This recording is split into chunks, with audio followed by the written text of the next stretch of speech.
ಗೆಳೆಯರೇ ನಮಸ್ಕಾರ, ಹೇಗಿದ್ದೀರಿ ಎಲ್ರು? ಗೆಳೆಯರೇ, ಜೋಸೆಫ್ ವಿಜಯ್ ತಮ್ಮ ಬೆಂಬಲವನ್ನು ಸಾಬೀತು ಮಾಡಿದ್ದಾರೆ. ಹಾಗಂತ CM ಆಗಿ ಸಕ್ಸಸ್ ಆಗ್ತಾರ ಅಂದರೆ ಅದು ನನಗೆ ಗೊತ್ತಿಲ್ಲ. ಒಂದು ಕಡೆ ನಾನು ಎಲ್ಲ ಧರ್ಮವನ್ನು ಪ್ರೀತಿ ಮಾಡ್ತೀನಿ ಅಂತ ತೋರಿಸಿಕೊಳ್ತಾ ಇದ್ದಾರೆ, ಮತ್ತೊಂದು ಕಡೆ ಸನಾತನ ಧರ್ಮವನ್ನೇ ಅಳಿಸಿ ಹಾಕ್ತೀನಿ ಅಂದವರ ವಿರುದ್ಧ ವಿಜಯ್ ಮಾತಾಡ್ತಾನೇ ಇಲ್ಲ. ಈಗ ಅಣ್ಣಾಮಲೈ ಕೂಡ ವಿಜಯ್ ವಿರುದ್ಧ ಅಖಾಡಕ್ಕೆ ಇಳಿದು ದಾಳಿಯನ್ನು ನಡೆಸ್ತಾ ಇದ್ದಾರೆ. ವಿಜಯ್ಗೆ ವಿಪಕ್ಷದಲ್ಲಿರೋ DMK ಎದುರಿಸೋದು ಸುಲಭ. ಅದೇ ಅಣ್ಣಾಮಲೈ ಅಖಾಡಕ್ಕೆ ಇಳಿದ್ರೆ ಅವರ ಪರಿಸ್ಥಿತಿ ಕಷ್ಟ. ಸೂಟ್ ಹಾಕ್ಕೊಂಡು ಮೊದಲ ದಿನ ಅಸೆಂಬ್ಲಿಗೆ ಬಂದಿದ್ದ ವಿಜಯ್ಗೆ ಅಣ್ಣಾಮಲೈ ಪ್ರಶ್ನೆಗಳನ್ನು ಕೇಳ್ತಾ ಇದ್ರೆ, ವಿಜಯ್ ಹಿಂದೂಗಳನ್ನು ಒಂದೇ ರೀತಿ ನೋಡ್ತೀನಿ ಅಂತ ತೋರಿಸಿಕೊಳ್ಳೋಕೆ ಒಬ್ಬ ಜ್ಯೋತಿಷಿಯನ್ನ ತಮ್ಮ ಸಲಹೆಗಾರರಾಗಿ ನೇಮಕ ಮಾಡಿಕೊಂಡಿದ್ರು. ಈಗ ಅದಕ್ಕೂ ಎಳ್ಳು ನೀರನ್ನು ಬಿಟ್ಟು, ಅಯ್ಯೋ ಯಾರಾದರೂ ಹಿಂದೂಗಳನ್ನು ವಿರೋಧ ಮಾಡಿದರೆ, ಅವರ ನಡೆಯನ್ನು ವಿರೋಧ ಮಾಡಿದರೆ ಅದರಿಂದ ಸುಲಭವಾಗಿ ಹಿಂದೆ ಸರಿತಾರೆ ಅನ್ನೋದು ಗೊತ್ತಾಗ್ತಾ ಇದೆ. ಹಾಗಾದರೆ ತಮಿಳುನಾಡು CM ಜೋಸೆಫ್ ವಿಜಯ್ ಮಾಡ್ತಾ ಇರೋದೇನೋ? ಅಣ್ಣಾಮಲೈ ಅವರ ಪ್ರಶ್ನೆಗೆ ಉತ್ತರ ಇಲ್ಲದೆ ಕಕ್ಕ ಬಿಕ್ಕಿಯಾಗಿದ್ದು ಯಾಕೆ? ಉದಯನಿಧಿ ಹಿಂದೂಗಳ ಬಗ್ಗೆ ಹುಚ್ಚಾಟದ ಹೇಳಿಕೆಗಳನ್ನು ಕೊಡ್ತಾ ಇದ್ರೆ ವಿಜಯ್ ಯಾಕೆ ಮಾತಾಡ್ತಾ ಇಲ್ಲ? ಎಲ್ಲವನ್ನ ಈ ವಿಡಿಯೋದಲ್ಲಿ ನೋಡ್ಕೊಂಡು ಬರೋಣ ಬನ್ನಿ. ಗೆಳೆಯರೆ, 2023ರಲ್ಲಿ ತಮಿಳುನಾಡು CM ಪುತ್ರ ಉದಯನಿಧಿ ಸ್ಟಾಲಿನ್ ಸನಾತನ ಧರ್ಮವನ್ನು ಇಲ್ಲದ ಹಾಗೆ ಮಾಡಬೇಕು, ಸನಾತನ ಧರ್ಮವನ್ನು ಅಳಿಸಿ ಹಾಕಬೇಕು ಅಂತ ಮಾತಾಡಿದ್ದ. ಆಗ BJP ಅಮಿತ್ ಮಾಳವಿಯ ಅದಕ್ಕೆ ತಿರುಗೇಟನ್ನು ಕೊಟ್ಟು, ಕೆಲವರಿಗೆ ಮಾಡೋದಕ್ಕೆ ಕೆಲಸ ಇಲ್ಲ, ಕೇವಲ ಸನಾತನ ಧರ್ಮವನ್ನೇ ಟಾರ್ಗೆಟ್ ಮಾಡ್ತಾ ಬದುಕ್ತಾರೆ, ತಾಕತ್ತಿದ್ರೆ ಅವರ ಮನೆಯಲ್ಲಿ ಅವರ ಸಂಬಂಧಿಕರನ್ನು ಮೊದಲು ಬದಲಾಯಿಸಲಿ ಅಂತ ಟ್ವೀಟ್ ಮಾಡಿದ್ರು. ಪಾಪ, ಆಗ ತಮಿಳುನಾಡು ಪೊಲೀಸರು ಅಮಿತ್ ಮಾಳವಿಯ ವಿರುದ್ಧ ದ್ವೇಷ ಭಾಷಣದ ಹೆಸರಲ್ಲಿ FIR ದಾಖಲು ಮಾಡಿದ್ರು. ಮದ್ರಾಸ್ ಹೈಕೋರ್ಟ್ಗೆ ಅಮಿತ್ ಮಾಳವಿಯ ಹೋಗಿದ್ರು. ಆಗ ಮದ್ರಾಸ್ ಹೈಕೋರ್ಟ್ ಸನಾತನ ಧರ್ಮದ ಬಗ್ಗೆ ರಸ್ತೆಯಲ್ಲಿ ಬಾಯಿಗೆ ಬಂದ ಹಾಗೆ ಉದಯನಿಧಿ ಮಾತಾಡಿರೋದೇ ದ್ವೇಷ ಭಾಷಣ, ಅವರ ವಿರುದ್ಧ ಯಾವುದೇ ಕೇಸನ್ನು ದಾಖಲು ಮಾಡಿಲ್ಲ. ಅದನ್ನು ಪ್ರಶ್ನೆ ಮಾಡಿದರೆ ಅಂಥವರ ವಿರುದ್ಧ FIR ದಾಖಲು ಮಾಡಿ ದ್ವೇಷ ಭಾಷಣ ಅಂತೀರಾ? ಇದ್ಯಾವ ನ್ಯಾಯ ಅಂತ ಕೇಳಿ ಅಲ್ಲಿ ಆ ಕೇಸನ್ನು ವಜಾ ಮಾಡಿತ್ತು. ಅವತ್ತು ಸನಾತನ ಧರ್ಮದ ಬಗ್ಗೆ ಬಾಯಿಗೆ ಬಂದ ಹಾಗೆ ಮಾತಾಡಿದ್ದ ಅದೇ ಅಯೋಗ್ಯ ಉದಯನಿಧಿ ಈಗ ಮತ್ತೆ ಜೋಸೆಫ್ ವಿಜಯ್ CM ಆದ ಮೊದಲ ದಿನವೇ ಅಸೆಂಬ್ಲಿಯಲ್ಲಿ ಒಂದು ಟ್ರಯಲ್ ಚೆಕ್ ಮಾಡಿಕೊಂಡಿದ್ದಾರೆ. ಈ ವಿಜಯ್ CM ಆಗಿದ್ದಾಗ ನಾನು ಹಿಂದೂಗಳ ವಿರುದ್ಧ ಮಾತಾಡಬಹುದಾ ಅಂತ. ಅದೇ ಕಾರಣಕ್ಕೆ ಅಸೆಂಬ್ಲಿಯಲ್ಲಿ ಮಾತಾಡ್ತಾ, ನಾನು ವಿಜಯ್ ಒಂದೇ ಶಾಲೆಯಲ್ಲಿ ಓದಿದ್ದು, ಒಟ್ಟಿಗೆ ಕೆಲಸವನ್ನು ಮಾಡಿದ್ದೀವಿ, ನಾನು senior, Vijay junior, Vijay CM ಆಗಿದ್ದಕ್ಕೆ ನನಗೂ ಖುಷಿ ಆಗ್ತಾ ಇದೆ, ಅವರಿಗೆ ನಮ್ಮ ಬೆಂಬಲ ಇದ್ದೇ ಇರುತ್ತೆ. ತಮಿಳುನಾಡಿಗೆ ಜೈ, ತಮಿಳು ಭಾಷೆಗೆ ಜೈ, ಸನಾತನ ಧರ್ಮವನ್ನು ನಾಶ ಮಾಡಬೇಕು, ಅದರಿಂದ ಜಾತಿಗಳ ಜಗಳ ಆಗ್ತಾ ಇದೆ ಅನ್ನೋದಾ? ಅಯ್ಯೋ ಕರ್ಮವೇ! ಆದರೂ ಈ ತಮಿಳುನಾಡಲ್ಲಿ ಜಾತಿ ಕಾಲಮ್ ಇದೆ, ಅದು ಯಾಕೆ ಇರಬೇಕು? ಶಾಲೆಗಳಲ್ಲಿ ಅದನ್ನು ಯಾಕೆ ತೆಗಿಬಾರ್ದು? ಇವರದ್ದೇ ಸರ್ಕಾರ ಅದೆಷ್ಟೋ ವರ್ಷಗಳು ತಮಿಳುನಾಡಲ್ಲಿ ಆಡಳಿತ ನಡೆಸಿದೆ. ಅಲ್ಲಿ ಜಾತಿ ಹೆಸರನ್ನು ಹೇಳ್ತಾ ಮತ ಹಾಕಿಸಿಕೊಳ್ಳೋದು, ಮತ್ತೆ ಹೇಸಿಗೆ ತಿನ್ನೋ ಬಾಯಲ್ಲಿ ನಾವು ಸಾಚೆಗಳು, ನಮ್ಮ ಪಕ್ಷದ ನಿಲುವು ಅದೇ ಅಂತ ತೋರಿಸಿಕೊಳ್ಳೋಕೆ ಸನಾತನ ಧರ್ಮದ ಬಗ್ಗೆ ಮಾತಾಡೋದು. ಆದರೂ ಇದನ್ನೆಲ್ಲ ನೋಡ್ತಾ ಇದ್ದ ವಿಜಯ್ ಮಾತ್ರ ಒಂದೇ ಒಂದು ಮಾತನ್ನು ಆಡಲಿಲ್ಲ. ಅಲ್ಲಿ ಅಸೆಂಬ್ಲಿ ಒಳಗೆ ಮಾತಾಡಿದ್ದಕ್ಕೆ ದೂರನ್ನು ದಾಖಲು ಮಾಡೋಕೆ ಆಗಲ್ಲ ಸರಿ. ಹಾಗಂತ ಒಂದು ರಾಜ್ಯದ ಮುಖ್ಯಮಂತ್ರಿ ನಾನು ಎಲ್ಲರನ್ನ ಒಂದೇ ರೀತಿ ಸಮಾನವಾಗಿ ನೋಡ್ತೀನಿ ಎಂದವರು, ಎಲ್ಲ ಜಾತಿ ಮತ್ತು ಧರ್ಮದವರಿಗೂ ಟಿಕೆಟ್ ಕೊಟ್ಟ ವ್ಯಕ್ತಿ ಯಾವನೋ ವಿಪಕ್ಷ ನಾಯಕ ಒಂದು ಧರ್ಮದ ವಿರುದ್ಧ ಬಾಯಿಗೆ ಬಂದ ಹಾಗೆ ಮಾತಾಡಿದರೆ ಅದಕ್ಕೆ ಒಂದೇ ಒಂದು ಮಾತನ್ನು ಆಡ್ತಾ ಇಲ್ಲ ಅಂದರೆ ಏನಂತ ಹೇಳಬೇಕು? ಇದೇ CM ಜೋಸೆಫ್ ವಿಜಯ್ ಒಬ್ಬ ಜ್ಯೋತಿಷಿ ರಿಕ್ಕಿ ರಾಧನ್ ಪಂಡಿತ್ ವೆಟ್ರಿವೆಲ್ ಅವರನ್ನ ವಿಶೇಷ ರಾಜಕೀಯ ಅಧಿಕಾರಿಯಾಗಿ ನೇಮಕ ಮಾಡಿಕೊಂಡಿದ್ರು. ರಾಧನ್ ಪಂಡಿತ್ ವಿಜಯ್ ಅವರ ರಾಜಕೀಯ ನಿರ್ಧಾರಗಳು ಮತ್ತು ಕೆಲ ವಿಷಯಗಳಲ್ಲಿ ಸಲಹೆ ಕೊಡೋದಕ್ಕೆ ನೇಮಕ ಆಗಿದ್ರು. ಆದರೆ ಈ ನೇಮಕಾತಿಯನ್ನು ಕಾಂಗ್ರೆಸ್, VCK, ಮುಸ್ಲಿಂ ಲೀಗ್ ಮತ್ತು ಕಮ್ಯುನಿಸ್ಟರು ವಿರೋಧವನ್ನು ಮಾಡಿದ್ರು. ಇದ್ದಕ್ಕಿದ್ದ ಹಾಗೆ ವಿಜಯ್ ಸರ್ಕಾರ ಅದನ್ನು ಹಿಂಪಡೆದುಕೊಂಡಿದೆ. ಹಾಗಂತ ಈ ರಾಧನ್ ಪಂಡಿತ್ ಇದೇ ಮೊದಲ ಬಾರಿಗೆ ಸರ್ಕಾರದ ಭಾಗ ಆಗಿದ್ರ ಅಂದರೆ ಖಂಡಿತ ಇಲ್ಲ. ಜಯಲಲಿತಾ ಸರ್ಕಾರದಲ್ಲೂ ಇದ್ದರು, ಆಗ ಯಾರೂ ಪ್ರಶ್ನೆಯನ್ನು ಮಾಡಿರಲಿಲ್ಲ.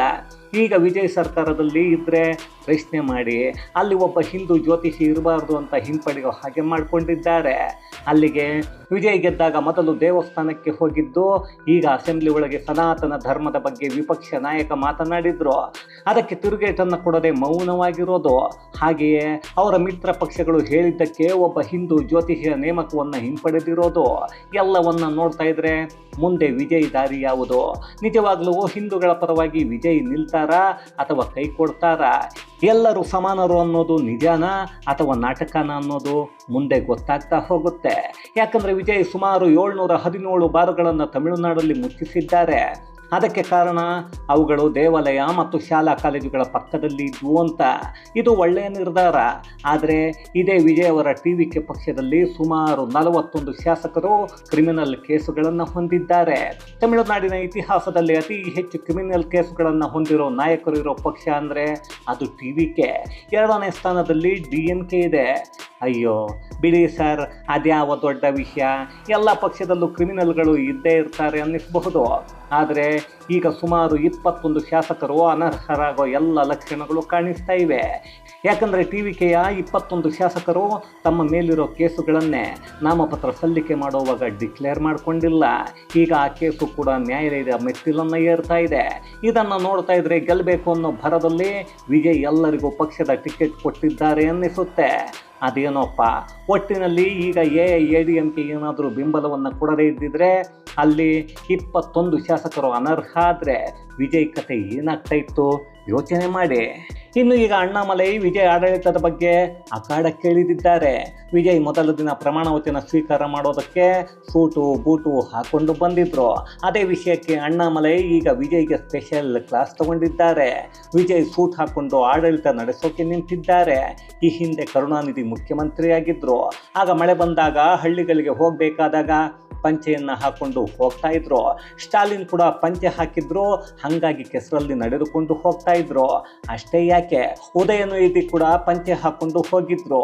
ಈಗ CM ಆಗಿರೋ ಜೋಸೆಫ್ ವಿಜಯ್ ಸೂಟ್ ಹಾಕೊಂಡು ಹೇಗೆ ಕೆಸರಲ್ಲಿ ಹೋಗ್ತಾರೆ ಅವರೇ ಹೇಳಲಿ. CM ಅಂದರೆ ಸೂಟ್ ಹಾಕೊಂಡು AC ಕೂತ್ಕೊಳ್ಳೋದಲ್ಲ, ಜನರ ಮಧ್ಯೆ ಇದ್ದು ಅವರ ಕಷ್ಟಗಳನ್ನು ಕೇಳೋದು. ಸೂಟ್ ಹಾಕೊಂಡು ಕೂತ್ಕೊಳ್ಳೋ ಯೋಚನೆ ಮಾಡ್ತಾ ಇರೋ ಮುಖ್ಯಮಂತ್ರಿ ಮಳೆ ಬಂದಾಗ ಕೆಸರಲ್ಲಿ ಜನರ ಮಧ್ಯೆ ಹೇಗೆ ಹೋಗ್ತಾರೆ, ಅವರ ಕಷ್ಟಗಳನ್ನು ಹೇಗೆ ಕೇಳ್ತಾರೆ ಅಂತ ಕೇಳ್ತಾ ಇದ್ದಾರೆ. ಪಾಪ ವಿಜಯ್ ಈ ಪ್ರಶ್ನೆಗೆ ಉತ್ತರ ಕೊಡೋಕೆ ಆಗದೆ ಕಕ್ಕ ಬಿಕ್ಕಿಯಾಗಿದ್ದಾರೆ.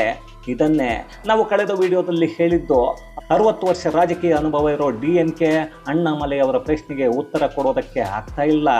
ಇನ್ನು ವಿಜಯ್ ಅವರನ್ನು ಪ್ರಶ್ನೆ ಕೇಳಿದರೆ ನಿಜವಾಗ್ಲೂ ಉತ್ತರ ಕೊಡ್ತಾರಾ ಅಂತ. ಇದೇ CM ವಿಜಯ್ ಪ್ರಧಾನಿ ಮೋದಿ ಅವರಿಗೆ ಧನ್ಯವಾದಗಳನ್ನು ತಿಳಿಸಿದ್ರು. ಅದಕ್ಕೆ ಮೋದಿ ಅವರು ಕೂಡ ವಿಶ್ ಮಾಡಿದ್ರು. ಅದನ್ನು ಸಹಿಸಿಕೊಳ್ಳೋಕೆ ಆಗದ ಕಾಂಗ್ರೆಸ್, VCK, ಮುಸ್ಲಿಂ ಲೀಗ್ ಹಾಗೆಯೇ ಕಮ್ಯುನಿಸ್ಟರು ಬೆಂಕಿಯನ್ನು ಇಟ್ಕೊಂಡು ಅಯ್ಯೋ ಮೋದಿಗೆ ವಿಜಯ್ ಯಾಕೆ ಧನ್ಯವಾದ ತಿಳಿಸ್ಬೇಕು ಅಂತ ಉರಿದುಕೊಳ್ತಾ ಇದ್ರು. ಈಗಾಗಲೇ ಎಲ್ಲ ರಾಜ್ಯಗಳು ಗ್ಯಾರಂಟಿಗಳನ್ನು ಕೊಡ್ತಾ ಇವೆ, ಯಾವ್ಯಾವುದೋ ಭಾಗ್ಯಗಳನ್ನು ಕೊಡ್ತಾರೆ. ಇಂತಹ ಉರಿದುಕೊಳ್ಳೋರಿಗೆ ಪಾಪ ಬರ್ನಲ್ ಭಾಗ್ಯನೂ ಕೊಟ್ಟರೆ ತುಂಬ ಒಳ್ಳೆಯದು. ಸದ್ಯಕ್ಕೆ ವಿಜಯ್ ಬಹುಮತ ಸಾಬೀತುಪಡಿಸಿದ್ದಾರೆ. ಅವರ ಪರ DMK ಕೂಡ ಮತವನ್ನು ಚಲಾಯಿಸಿದೆ. ನಾವು ಕೂಡ ವಿಜಯ್ ಪರ ಅಂತಾರೆ. ಇದೆಲ್ಲವನ್ನು ನೋಡ್ತಾ ಇದ್ರೆ DMK ವಿಪಕ್ಷ ಆಗಿ ಕೆಲಸ ಮಾಡೋದು ಬಿಟ್ಟು ಬೇರೆ ಏನೋ ಮಾಡೋಕ್ಕೆ ನಿಂತಿರೋದು ಕನ್ಫರ್ಮ್ ಆಗ್ತಾ ಇದೆ. DMK ಟಾರ್ಗೆಟ್ ಹಿಂದೂಗಳು, ಹಾಗೆಯೇ ಮುಸ್ಲಿಮರ ತುಷ್ಟೀಕರಣ ಮಾಡೋದು. ಅದನ್ನು ಮಾಡಲೇಬೇಕು, ಮಾಡುತ್ತೆ. ಅದಕ್ಕೆ ವಿಜಯ್ ಮಾತಾಡೋದೇ ಇರಬೇಕು. ಈಗ ಅದನ್ನೇ ವಿಜಯ್ ಮಾಡ್ತಾ ಇದ್ದಾರೆ. ಮುಂದೆ ಏನು ಅನ್ನೋದು ಸದ್ಯಕ್ಕೆ ಗೊತ್ತಿಲ್ಲ. ಆದರೂ ಸನಾತನ ಧರ್ಮವನ್ನು ಅಳಿಸಿ ಹಾಕ್ತೀನಿ ಅಂತ ಬಹಳಷ್ಟು ಜನರು ಭಾರತಕ್ಕೆ ಬಂದರು. ಅದರಲ್ಲಿ ಮುಘಲರು, ಬ್ರಿಟಿಷರು, ಹಾಗೆಯೇ ಅವರೆಲ್ಲ ಹೋದ್ಮೇಲೆ ಕಮ್ಯುನಿಸ್ಟರು, ಅವರ ಜೊತೆಗೆ ನಮ್ಮ ದೇಶದ ಒಳಗೆ ಈಗ ಸೋತಿರೋ ಮಮತಾ ಬ್ಯಾನರ್ಜಿ, ತಮಿಳುನಾಡಿನ ಮುಖ್ಯಮಂತ್ರಿ ಆಗಿದ್ದ ಸ್ಟಾಲಿನ್, ಜೊತೆಗೆ ಕೇರಳ CM ಪಿಣರಾಯಿ ವಿಜಯನ್, ಇವರೆಲ್ಲ ಸನಾತನ ಧರ್ಮದ ವಿರುದ್ಧ ಮಾತಾಡ್ತಾ ಇದ್ದವರೇ. ಬಂಗಾಳದಲ್ಲಿ ಮಮತಾ ಹೇಳೋಕೆ ಹೆಸರಿಲ್ಲದ ಹಾಗೆ ಆಗಿ ಹೋಗಿದ್ದಾರೆ. ಜನರೇ ಅವರ ಪಕ್ಷದ ಗುಂಡಗಳನ್ನು ಅಟ್ಟಾಡಿಸಿ ಹೊಡಿತಾ ಇದ್ದಾರೆ. ಕೇರಳದಲ್ಲಿ ಪಿಣರಾಯಿ ವಿಜಯನ್ ಸನಾತನ ಧರ್ಮದ ವಿರುದ್ಧ ಮಾತಾಡಿ ಅವರ ಪಕ್ಷ ನಾಪತ್ತೆ ಆಯಿತು. ಇನ್ನು ತಮಿಳುನಾಡಲ್ಲಿ ಉದಯನಿಧಿ ಇವತ್ತು ವಿಪಕ್ಷ ನಾಯಕ. ಆದರೆ ಅಲ್ಲಿ ವಿಪಕ್ಷ ನಾಯಕ ಆಗಿರೋದು ಅವರಪ್ಪ ಸ್ಟಾಲಿನ್ ಸೋತಿದ್ದಕ್ಕೆ. ಉದಯನಿಧಿ ಬಾಯಿಗೆ ಬಂದ ಹಾಗೆ ಸನಾತನ ಧರ್ಮವನ್ನೇ ಮುಗಿಸಿಬಿಡ್ತೀನಿ ಅಂತಿದ್ರೆ ಪಾಪ ಜನರು ಅವರಪ್ಪನ ರಾಜಕೀಯವನ್ನೇ ಮುಗಿಸಿಬಿಟ್ಟಿದ್ದಾರೆ. ಅದೇ ಕಾರಣಕ್ಕೆ ಅಪ್ಪ ಇಲ್ಲದೆ ಮಗ ವಿಪಕ್ಷ ನಾಯಕ ಆಗಿದ್ದಾನೆ. ಆದರೂ ಜೋಸೆಫ್ ವಿಜಯ್ ಮುಂದೆ ಅದ್ಯಾವ ರೀತಿಯ ಆಡಳಿತವನ್ನು ನಡೆಸ್ತಾರೆ? ಹಿಂದೂಗಳ ವಿರೋಧಿ ಆಗ್ತಾರಾ ಅಥವಾ ಎಲ್ಲರೂ ಒಂದೇ ಅನ್ನೋ ಹಾಗೆ ನಡೆದುಕೊಂಡು ಯಾವುದೇ ಮತದ ವಿರುದ್ಧ ಮಾತಾಡಿದ್ರೋ ಅಂಥವರ ವಿರುದ್ಧ ಕಠಿಣ ಕ್ರಮವನ್ನು ತೆಗೆದುಕೊಳ್ತಾರಾ ಗೊತ್ತಿಲ್ಲ. ಸದ್ಯದ ಪರಿಸ್ಥಿತಿಯನ್ನು ನೋಡ್ತಾ ಇದ್ದರೆ ವಿಜಯ್ ಹಿಂದೂಗಳ ಪರ ನಿಲ್ಲೋದು ಕಷ್ಟ ಆಗತ್ತೆ. ಅದಕ್ಕೆ ಕಾರಣ ಅಂದರೆ ಅವರಿಗೆ ಬೆಂಬಲ ಕೊಟ್ಟವರ ಒಂದೇ ಒಂದು ಮಾತಿಗೆ ಒಬ್ಬ ಹಿಂದೂ ವ್ಯಕ್ತಿಯ ನೇಮಕವನ್ನೇ ಹಿಂಪಡೆದಾಗ ಮುಂದೆ ಯಾವುದಕ್ಕೆಲ್ಲ ತಲೆಯನ್ನು ಬಗ್ಗಿಸ್ತಾರೆ ಅನ್ನೋದು ಗೊತ್ತಿಲ್ಲ. ಒಟ್ಟಿನಲ್ಲಿ ಇನ್ನು ಮುಂದೆ ವಿಪಕ್ಷದಲ್ಲಿರೋ ಉದಯನಿಧಿಯ ಪ್ರಶ್ನೆಗಳಿಗೆ ವಿಜಯ್ ಉತ್ತರ ಕೊಡಬೇಕಾಗುತ್ತೋ ಇಲ್ವೋ ಅದು ಗೊತ್ತಿಲ್ಲ. ಆದರೆ ಅಣ್ಣಾಮಲೈಯವರ ಪ್ರಶ್ನೆಗಳಿಗೆ ಉತ್ತರವನ್ನು ಕೊಡದೆ ಕಕ್ಕಾಬಿಕ್ಕಿಯಾಗೋದು ಮಾತ್ರ ಗ್ಯಾರಂಟಿ. ಅದು ನನಗೆ ಮಾತ್ರ ಅಲ್ಲ, ಅಣ್ಣಾಮಲೈಯವರನ್ನು ಹತ್ತಿರದಿಂದ ನೋಡಿರೋ ಪ್ರತಿಯೊಬ್ಬರಿಗೂ ಗೊತ್ತು. ಇನ್ನು ಮುಂದೆ BJP ಹೈಕಮಾಂಡ್ ಅಣ್ಣಾಮಲೈಯವರಿಗೆ ತಮಿಳುನಾಡಲ್ಲಿ ಫ್ರೀ ಹ್ಯಾಂಡ್ ಕೊಡೋದು ಬಹುತೇಕ ಗ್ಯಾರಂಟಿ ಆಗ್ತಾ ಇದೆ. ಯಾಕಂದರೆ ಚುನಾವಣೆಯ ಸಮಯದಲ್ಲಿ ಹೆಚ್ಚು ಮಾತಾಡೋದ ಅಣ್ಣಾಮಲೈ ಈಗ ಮಾತಾಡೋಕ್ಕೆ ಶುರು ಮಾಡಿದ್ದಾರೆ ಅಂದರೆ ಏನೋ ಆಗ್ತಾ ಇದೆ. ಮತ್ತೆ ಅಣ್ಣಾಮಲೈ ತಮಿಳುನಾಡು ರಾಜಕೀಯದಲ್ಲಿ ಆಕ್ಟಿವ್ ಆಗ್ತಾರೆ ಅನ್ನಿಸ್ತಾ ಇದೆ. ಅದೇನೇ ಆದರೂ ಅಣ್ಣಾಮಲೈ ತರಹದ ನಾಯಕರು ಈ ದೇಶಕ್ಕೆ ಬೇಕು, ಅದೇ ನ್ಯಾಯ. ಇದು ಗೆಳೆಯರೆ, ತಮಿಳುನಾಡು ಮುಖ್ಯಮಂತ್ರಿ ಜೋಸೆಫ್ ವಿಜಯ್ ಧರ್ಮ ಸಂಕಟದಲ್ಲಿ ಸಿಕ್ಕಿಕೊಂಡು ಒದ್ದಾಡ್ತಾ ಇರೋದು ಮತ್ತು ಹರಕು ನಾಲಿಗೆಯ ಉದಯನಿಧಿ ಸನಾತನ ಧರ್ಮದ ಬಗ್ಗೆ ನಾಲಿಗೆಯನ್ನು ಹರಿಬಿಟ್ಟಿರೋದು, ಅಣ್ಣಾಮಲೈ ಪ್ರಶ್ನೆಗೆ ವಿಜಯ್ ಕಕ್ಕಾಬಿಕ್ಕಿ ಆಗ್ತಾ ಇರೋದರ ಕುರಿತಾದ ಒಂದಷ್ಟು ಮಾಹಿತಿ ಮತ್ತಷ್ಟು ವಿಶೇಷತೆಗಳೊಂದಿಗೆ ಮುಂದಿನ ವಿಡಿಯೋದಲ್ಲಿ ಭೇಟಿಯಾಗೋಣ. ಅಲ್ಲಿಯವರೆಗೂ ಕನ್ನಡವೇ ಸತ್ಯ, ಕನ್ನಡವೇ ನಿತ್ಯ.